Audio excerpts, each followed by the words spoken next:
Somebody asked me how long I've been a professional musician, and I told them I've never been a professional musician. It's always been a hobby. The minute like someone knew that you played music, there was like this common, like instant acceptance, you know, and it was just really this great thing.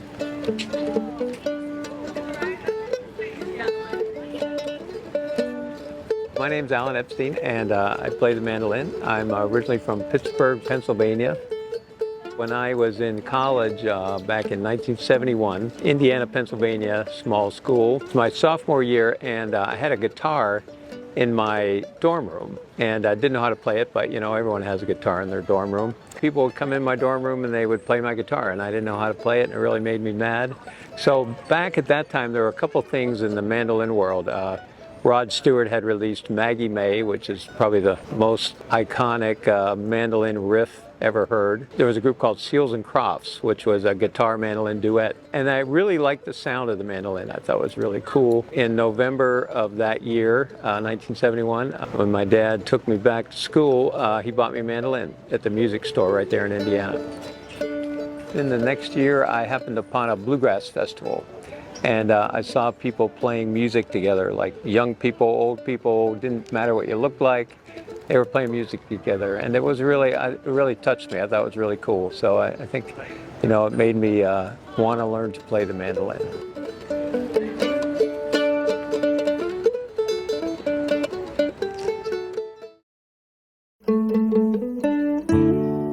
So yeah, so the mandolin has always been a big part of my life, and don't know what I'd do without it.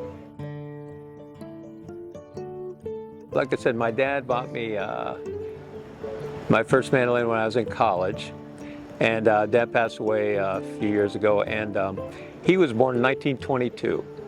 And back in 2021, I was thinking it would be cool to find a 1922 mandolin to play as kind of a to honor my dad. You know, he would have been 100. So I found this instrument in, I think it was July, maybe August of 2021. Found it online at a music store in Virginia.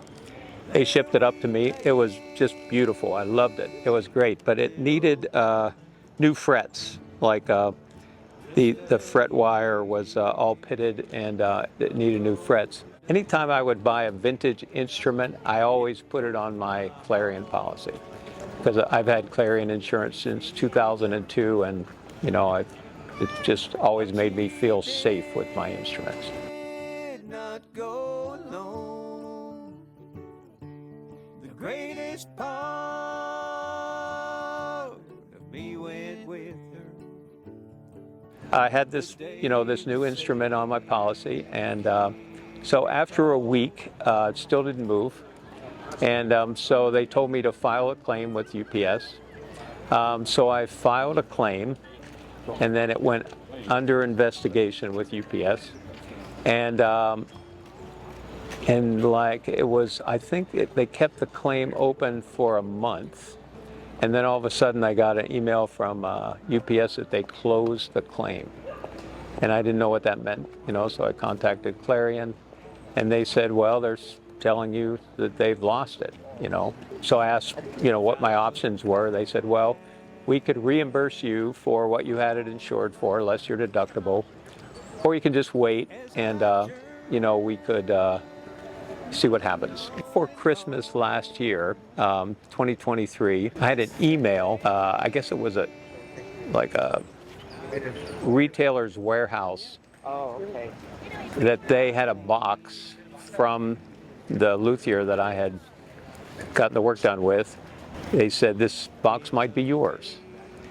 And I remember running upstairs with my wife and then told her, it's like, you know, this is pretty amazing. So that kind of the amazing thing was that the retailer was in the same town where my dad bought me my first mandolin in Indiana, Pennsylvania. I just like couldn't believe it.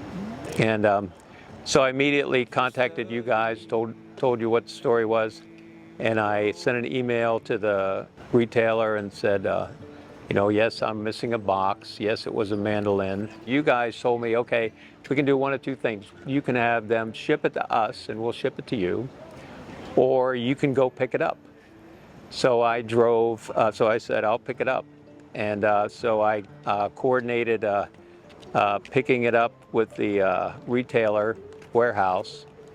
And this was like the day after Christmas. So I drove 468 miles one way to pick up the mandolin. I got reimbursed mileage for that from Clarion. They said, well, you know, when you buy it back from us, we'll just deduct that mileage. So it's pretty cool. So I got it back home and tuned it up, and it was like, you know, it was something was wrong. So they said, you know, when I contacted Clarion again, they said, no problem, just take it to the best luthier you know and get a repair estimate, and then, you know, we'll just deduct that from what you're going to buy it back from us. So I actually went to, there's a place right here in New York City, vintage instrument dealer and repair person. Took it in, and they, you know, told me that this brace was loose. It cost like $125 to fix it. Wow, great. So they actually fixed it. I brought it down. I was able to pick it up like after the weekend, like in 3 days. They did such a quick turnaround for me. When I picked it up, it just sounded great. And I asked them what kind of strings they put on it. The repair guy told me we didn't have to put any strings on it. The strings that were on there were brand new. So they had those strings were on there for almost 2.5 years, and the instrument was never played, never touched, and he didn't have to put any strings on it. So that was pretty amazing.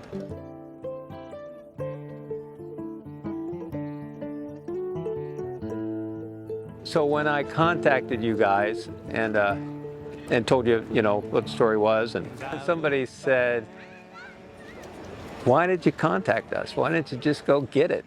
Well, I flipped it. And I thought that was pretty funny. I was planning to drive to Indiana on December 26th. You know, I mean, so that story, as far as like Clarion and helping, that was really like above and beyond, you know.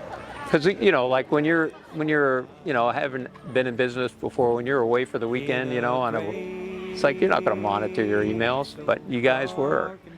And, you know, we were able to coordinate it like, just like that. If anyone's ever thinking about instrument insurance, it's really, you know, when you need it, it's really like an amazing thing, you know. I mean, yeah, I mean, I paid premiums for 20 years and never had a claim, you know, but I always kept it because, you know, I just had, you know, it just made sense to have instrument insurance. And, you know, and it worked out how it worked out. I mean, the fact that I could buy this back for the exact amount that I had it insured for was amazing. I mean, you know, well, in 2 years, I don't think this instrument has increased in value, but, you know, like if you had an instrument, and vintage instruments can really increase in value, you know, and, you know, if it was discovered 10 years later or whatever, you know, I would have been able to buy it back for the exact amount that, you know, I had it insured for and what I was paid for. Peace of mind value of having instrument insurance is really worth it, you know, and then if you ever need it, it's like really worth it. So.